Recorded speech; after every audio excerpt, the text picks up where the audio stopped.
All hands on the trigger, all eyes on the gun. Don't believe that we are strong enough to hold on, 'cause I'm the only one to get you. This week in game news, the Bat controversy comes to an end, mostly. Mirror's Edge Catalyst has been delayed to May 24th, 2016. Halo 5 has been released on the Xbox One. Metal Gear Solid 5, The Phantom Pain, has sold 5 million copies, and the Paris Game Show kicked off this week. We have a ton of announcements from that, and as per usual, we have plenty of great game news from this week. This is the Blackman and Robin Game News Update.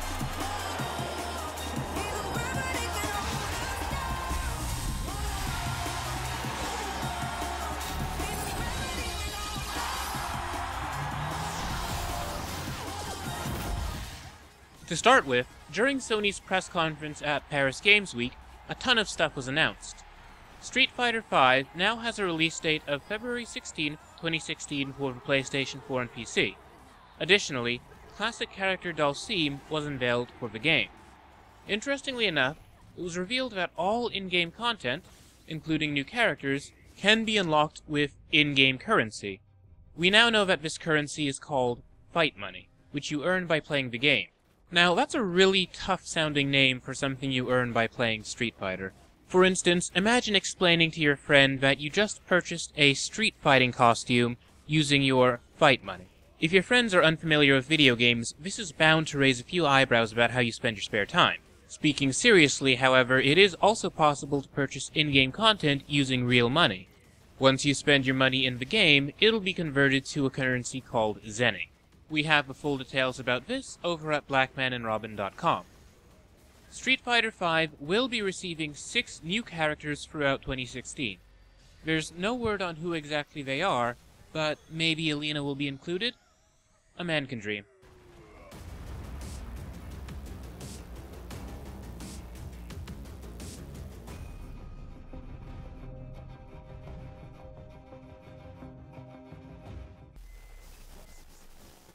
If you're a fan of Tekken, you may already know that Tekken 7, which has been out for a while in Japanese arcades, is coming to the Xbox One, PlayStation 4, and, interestingly enough, it's also coming to PlayStation VR. How the game will play in virtual reality, I don't know.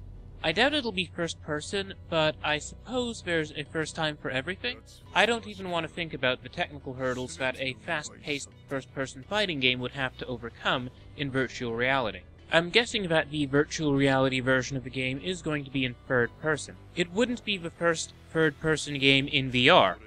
For example, Lucky's Tale, which is in development for the Oculus Rift, is in third person. Tekken 7 is on track to be released on February 18th, 2015. There were more PlayStation VR games shown off, such as Rig's Mechanized Combat League, which looks quite cool. Imagine being in an arena with giant mechs. The game has drawn comparisons to Rocket League, presumably on account of its aesthetic and setting, but with mechs. I can't help but be reminded of Virtual On. While the mech designs in Riggs don't look quite as wild as they were in Sega's old mech game, I really dig the use of color in Riggs. I have the feeling that it's going to wind up being a real system seller for the PlayStation VR. There's no release date on it, but it is in a playable state. Attendees of the Paris Games Week were able to try it out hands-on. There was a gameplay demo of the hotly anticipated Horizon Zero Dawn, an upcoming PS4 exclusive in which you play as Aloy, a woman living in a post-apocalyptic world inhabited by giant robot dinosaurs. The game was initially unveiled during E3 this year, and it was the game that had me the most excited, and if the stage demo's anything to go on, the gameplay might be just as good as the game looks. I'm not intent on pre-ordering this one, as game pre-orders have a tendency to go awry, but I would be lying if I were to say that Horizon Zero Dawn didn't have me tempted to break my no pre-orders rule. It's definitely a game that I have my hopes up for. A cool storyboard trailer was also released, and it unveiled more of the backstory of the game. Apparently, humanity was doing well and had sprawling cities until some sort of event brought darkness to the world, and in man's absence, new life emerged. Alongside human tribes, we got giant robot dinosaurs. Like Riggs, there's still no word on a release date. You might remember Nier. Released in 2010 for the Xbox 360 and PlayStation 3, it was a well-received ARPG set in the Drakengard universe. Well, the game's getting a sequel called Nier Automata for the PlayStation 4. In this game, you play as an android named Yorha No. 2, a remnant from a war of sorts. Nier Automata is in development by Platinum Games and is coming out in 2016.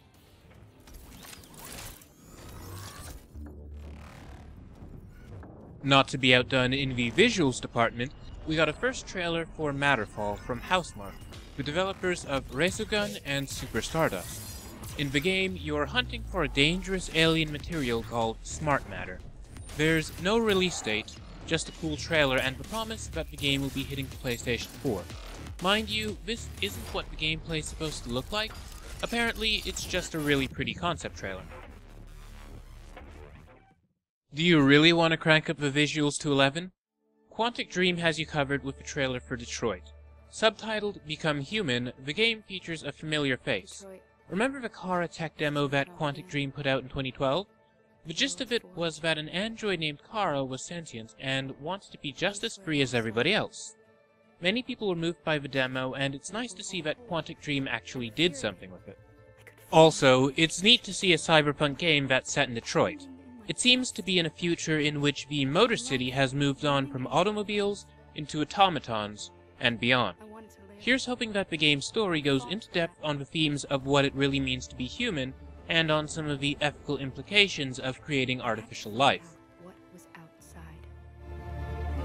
I had to see daylight, feel sunshine on my skin, wind on my face. To see the world, the colors, the smells.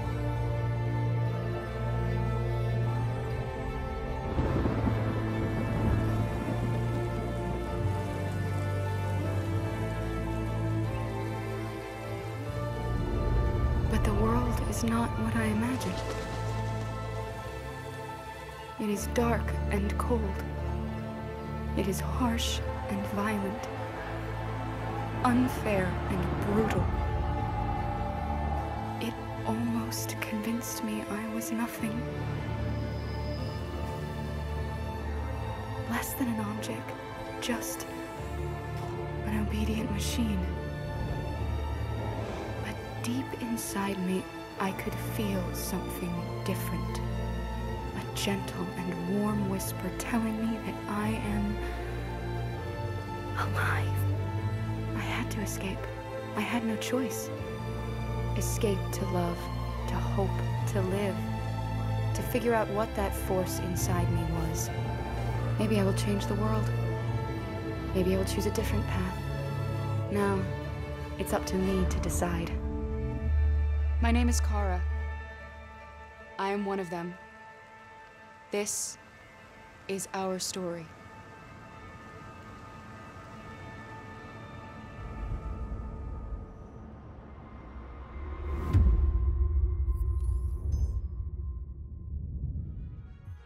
As we learned at the Tokyo Game Show, Gravity Rush 2 is coming to the PlayStation 4. We got a new trailer for the Western release, as well as confirmation that the game's going to be a PS4 exclusive during Sony's Paris Games Week conference. It's rather noteworthy that the game is only coming to the PlayStation 4, seeing as the series started life on the PlayStation Vita. The art style of the Gravity Rush series draws inspiration from old French comics, and it's one of the most gorgeous games out on the Paris Games show floor. There's still no word on when Gravity Rush 2 is set to be released. Notable was the absence of PlayStation Vita games. Sony currently has no first-party Vita games in development, and things are not looking good for the handheld console. Has Sony abandoned the device entirely? Personally, I'm hoping that's not the case. Perhaps Sony is merely changing direction for the PlayStation Vita. Whatever the case, I'll be keeping an eye on Vita news. There were a whole lot of games shown off during this event that we just didn't have time for in today's episode. We've embedded the press conference in its entirety over at blackmanandrobin.com. If the post's no longer on the front page by the time you go there, just search for October 31st, 2015 Game News Update and it should pop right up. While Sony didn't have any Vita announcements to make this week, 2K Games certainly did. Civilization Revolution 2 Plus is coming to the PlayStation Vita on December 3rd, 2015. It's an enhanced port of Civilization Revolution 2. It introduces new world leaders, scenarios, and looks quite promising.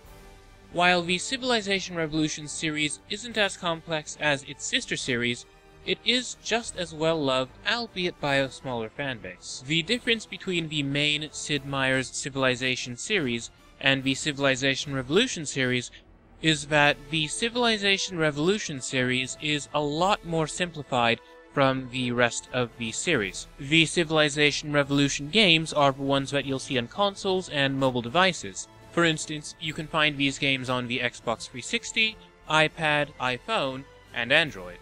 Nintendo had their own announcements this week. The big one is that they'd be releasing Miitomo for smartphones. It's going to be a free-to-play mobile game in which you create a Mii avatar in order to communicate with other users. The Mii you create in the game visits other players and asks questions. Nintendo is touting it as a way to get to know your friends better, since you are not picking the questions that get asked. Maybe I'm crazy for thinking it, but I think that this is the way that Nintendo has sabotaged itself again and again in recent years regarding its social and online side. Isn't this what Miiverse is essentially for? Or at the very least, isn't this a feature that could be expanded upon within Miiverse? Creating a standalone smartphone app that's disconnected from everything else seems silly. I suppose we'll know by March of 2016 whether or not this idea will be executed well by Nintendo. Regarding the Bat controversy and its end, or at least what should be the end, to quickly recap what happened in case you missed the news somehow, Batman Arkham Knight was released on June 23rd, 2015 for the PlayStation 4, Xbox One, and PC. The PC version of the game was badly broken, to the point that it was pulled from Steam and was unavailable to purchase until this week. On October 28th, 2015, the game returned to Steam. It took a full 4 months to fix the game. We followed the ongoings of this and dubbed it the Bat controversy. Over the months, news continued to leak out about Batman Arkham Knight and the state that it was in before it shipped. In spite of the games having been delayed multiple times, it was not in a good state for PC at launch, and Warner Bros. Was aware of this, but decided to ship the game anyway. Eventually, it was leaked that the PC version of the game would be ready for sometime around this autumn here in the United States, and as fate would have it, it's ready now. In order to make amends with its long-suffering PC players, Warner Bros. Is offering Batman-themed Team Fortress 2 items to anybody who purchases the game before November 16, 2015, along with the upcoming Community Challenge Pack DLC that's going to come out in 3 months. There's no word on what it contains. But wait, there's more! If you purchase before November 16, you also get Batman Arkham Asylum, Batman Arkham City, Arkham Origins, and Arkham Origins Blackgate. Now mind you, the latter 2 games, Arkham Origins and Blackgate, are regarded as the weakest in the series, and the cost of the 2 at their cheapest comes up to a little over $23. If you're a die-hard fan of the series, you probably already own these. If not, this is a pretty decent deal. If you've never played the series before, getting 5 games for $50 might be worth your money. That said, it's awful compensation if you already own these games. What's worse is that it seems that Warner Bros. Hasn't worked out the logistics of this. The announcement posted about this says, "We're actively working with our partners at Valve to make this happen as soon as we can, and their goal is to deliver the games by December." A much better deal, I think, would have been to offer all current and future DLC for free to those loyal PC gamers who stuck by them and helped test the game throughout those 4 months. Offering a few items for a game they might not play, a single piece of upcoming undetailed DLC, and games that they probably already own is not a good deal. Moral of the story? Do not pre-order games. When you pre-order games, you're putting your trust not in developers, but in publishers. Mind you, the folks who developed Batman Arkham Knight did not decide when the game would be released. The publisher, Warner Bros., did, knowing full well based on reports from testers that the PC version of the game was not ready. So, The game's finally finished, and WB's offering a bum deal to fans who bought it early. End of story, right? Nope. The Bat controversy burns on. Looking at the negative Steam reviews, it's apparent that the game's final patch didn't work for everybody. And worse, the game is lacking SLI/Crossfire support, meaning that if you have multiple graphics cards in your computer, you're going to have to wait just a little while longer for WB to fix this. How long? We don't know. Stick with us for more coverage of the ongoing Bat controversy. In legal news, new exceptions to the law in the United States regarding DRM circumvention were issued this week by the Librarian of Congress. Besides making it legal to circumvent restrictions in car software to repair vehicles, gamers are now permitted to modify their video games in order to play them when authentication servers for the games are shut down. What this means is that if you have a copy of a game, let's say it's Spore 2, and every time you play the game it checks a server online before starting, then you can legally modify the game to stop checking the server, so long as the server has been shut down for good. The reason why this is important is because some games will not work unless they can check in with the server, meaning that your ability to play the game is at the mercy of the company that runs the servers. Hopefully this incentivizes publishers to avoid such intrusive DRM. At the very least, this will allow game historians to better preserve video games that depended on this DRM, hence, Spore 2 need not be lost when its publisher goes out of business. If you're an Xbox Live Gold member, that means you get Games with Gold monthly. Essentially, it's a collection of games for as long as you're paying the subscription fee. For November, the Games with Gold are Numa, Breath of Life, and Night Squad on the Xbox One. On the Xbox 360, Dirt Free and Dungeon Siege Free are being offered up. What makes this month special is that backwards compatibility is coming to the Xbox One. Microsoft has announced that any games with gold for the 360 from November onwards would be backwards compatible with the Xbox One. Hence, Dirt Free and Dungeon Siege Free will be available to you if you have an Xbox One. This new backwards compatibility deal as good as doubles the number of games that Xbox One only users will be receiving every month. Released on Steam this week was Albert and Otto from K-Bros Games, an indie studio from South Africa. Inspired by the works of Tim Burton, Albert and Otto is set in Germany a bit before the outbreak of World War II and stars a boy and a bunny. Albert, the boy, is searching for his abducted sister, Anna. He and Otto must solve puzzles and survive a hostile environment in order to reach her. If you enjoyed Limbo, be sure to give this game a shot. Albert and Otto is being released episodically. The first episode is currently available for Mac and Windows. Also released on Steam this week was Infinite Space Free Sea of Stars, a roguelike sandbox game in which you travel between the stars, upgrade your ship, fight off unfriendly aliens, etc. It's in the same series as 2001's Strange Adventures in Infinite Space, which you may remember playing on your Palm PDA. You don't have to be familiar with the series to enjoy the third game, but you should know that it's set in a wacky and humorous universe. If you're in the mood for sci-fi with a side of comedy, or if you're looking for another wonderful space roguelike, one in the series that laid the groundwork for so many others, check out Infinite Space Free, which is currently available on Windows and Mac. Released on the Wii U this week was Human Resource Machine. Also available on Mac and Windows, Human Resource Machine was developed by Tomorrow Corporation, the folks behind Little Inferno and World of Goo, and it could not be more different from their other games. Human Resource Machine is a sort of puzzle management game that will teach you some of the basics of programming. Thus far, the game has gotten really good critical reception. Check it out if it sounds like your sort of thing. A few interesting game updates have been released this week. To go through them quickly, free-to-play FPS Quake Live was relaunched on Steam with workshop support, achievements, the ability for players to host their own servers, as well as LAN play. Oh, and the game now costs $10. That said, if you've played the game in the past, it's free for you. A nice move on Bethesda's part. The first major update hit the digital fantasy board game Armelova this week. Called the Armelian's Roar Update, it allows for custom rules in multiplayer games, and also comes with AI enhancements and improved pacing, and according to the patch notes, a Darkest Dungeon Easter egg. Wii U hit Mario Maker will be getting an update that brings new content. This includes mid-level checkpoints.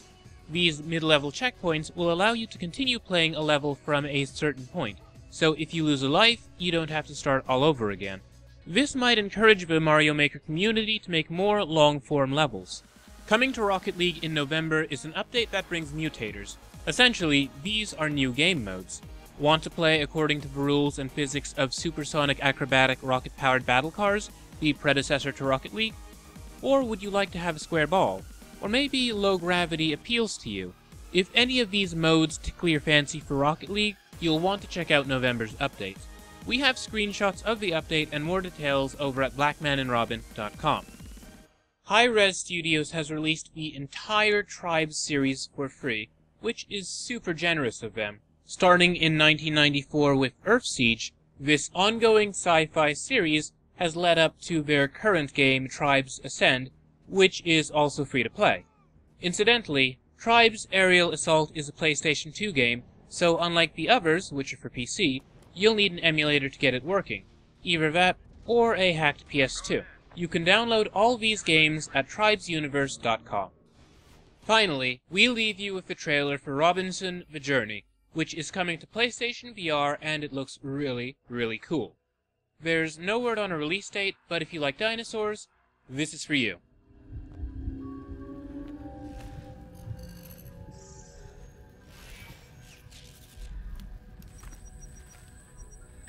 Robin, your friend has led us into a bit of a situation. Are you ready to play a little game? Okay.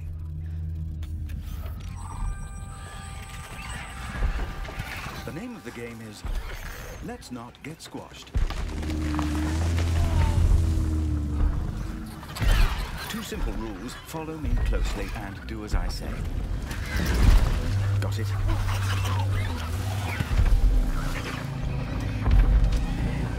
Now the game begins. Stop. Bear left.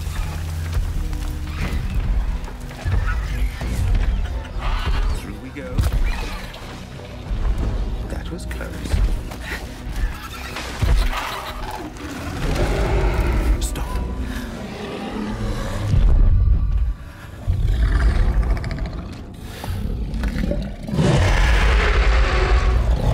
Robin, are you ready for a different game?